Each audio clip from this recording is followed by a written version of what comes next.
സംസ്ഥാനത്ത് ഗതാഗത നിയമ ലംഘനങ്ങൾ വർദ്ധിക്കുമ്പോഴും പിഴ ഇനത്തിൽ സർക്കാരിന് ലഭിക്കുന്നത് തുച്ഛമായ തുക 565.16 കോടി രൂപ പിഴ ചുമത്തിയതിൽ സർക്കാരിന് ലഭിച്ചത് 100 കോടിയിൽ താഴെ മാത്രമാണ് എന്നാണ് കണക്കുകൾ പറയുന്നത്. പിടികൂടുന്ന നിയമലംഘനങ്ങളിൽ പിഴയടക്കുന്നത് 30% താഴെ ആളുകൾ മാത്രമാണ് എന്നും അറിയാൻ കഴിയുന്നുണ്ട്. പ്രജിത്ത്, ഇതുമായി ബന്ധപ്പെട്ട വിവരങ്ങൾ കൂടി.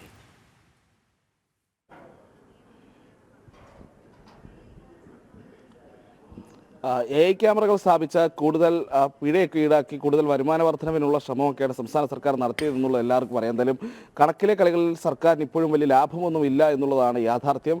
ഈ കണക്കുകളുടെ കാര്യത്തിലേക്ക് വരുമ്പോൾ ഏതാണ്ട് AI ക്യാമറകൾ സ്ഥാപിച്ച 2023 ശേഷം ഏതാണ്ട് 86.78 ലക്ഷം നിയമലംഘനങ്ങളാണ് സംസ്ഥാനത്ത് രേഖപ്പെടുത്തിയത്.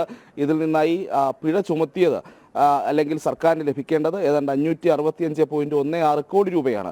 പക്ഷേ ഇതിൽ നിന്ന് ആകെ സർക്കാരിന് ലഭിച്ചത് വെറും 100 കോടിയിൽ താഴെ മാത്രം എന്നുള്ളതാണ് 2024 നവംബർ പ്രകാരമുള്ള കണക്കുകൾ സൂചിപ്പിക്കുന്നത്. ഇതിനുള്ളൊരു കാരണമായി പറയുന്നത് ഇത്തരത്തിൽ ഫൈൻ ചെലാൻ അടിക്കുമ്പോഴും അതിൽ 30% താഴെ ആളുകൾ മാത്രം, ഇപ്പോൾ 86 ലക്ഷം എന്നൊക്കെ പറയുമ്പോഴും അതിലൊരു 30% താഴെ ആളുകൾ മാത്രമാണ് ഈ പിഴയടയ്ക്കാനുള്ള അല്ലെങ്കിൽ പിഴയടയ്ക്കുന്നത് എന്നുള്ളതാണ് പറയുന്നത്. ഏറ്റവും കൂടുതൽ നിയമലംഘനങ്ങൾ സംസ്ഥാനത്ത് നടത്തിയിട്ടുള്ളതായി കണ്ടെത്തിയിട്ടുള്ള ബൈക്ക് യാത്രികരാണ്. 48 ലക്ഷത്തോളം പേരും ഈ ഹെൽമറ്റ് ധരിക്കാത്തതിൻ്റെ പേരിലുള്ള ഫൈൻ ആണ് ഇവർക്കെല്ലാവർക്കും ചുമത്തിയിരിക്കുന്നത്. അതോടൊപ്പം തന്നെ സീറ്റ് ബെൽറ്റ് ഇടാത്തതിൻ്റെ പേരിലും 20 ലക്ഷത്തോളം ചെലാനുകളും സംസ്ഥാനത്ത് നൽകിയിട്ടുണ്ട്.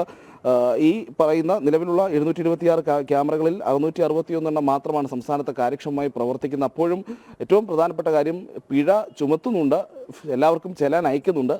പക്ഷേ അതിൽ ഭൂരിഭാഗവും 70% ആളുകളും ഈ രീതിയിൽ പിഴയടയ്ക്കാൻ തയ്യാറാകാത്തൊരു സാഹചര്യമുണ്ട്. സംസ്ഥാന സർക്കാരിന് വലിയ വരുമാന പ്രതീക്ഷയൊക്കെ ഉണ്ടായിരുന്നതാണ്. അപ്പോഴും ആളുകൾ നിയമലംഘനങ്ങൾ നടത്തുന്നവർ പിഴ കൂടി അടയ്ക്കാനുള്ള ഒരു മനസ്സ് കാട്ടണമെന്നായിരിക്കും ഇനി സംസ്ഥാന സർക്കാരിന് ഒരു ബോധവൽക്കരണമൊക്കെ നടത്തേണ്ടി വരിക. എന്തായാലും 30% ആളുകൾ മാത്രം പിഴയടയ്ക്കുന്നു. സർക്കാരിന് ലഭിക്കേണ്ട വലിയൊരു തുക ഇപ്പോഴും വരുമാനമായി ലഭ്യമാകുന്നില്ല എന്നുള്ളതാണ് ഈ വാർത്തയുടെ പ്രധാനപ്പെട്ട കാര്യം. ശരി, പ്രജിത്ത് മോഹനനാണ് വിവരങ്ങൾ നൽകിയത്.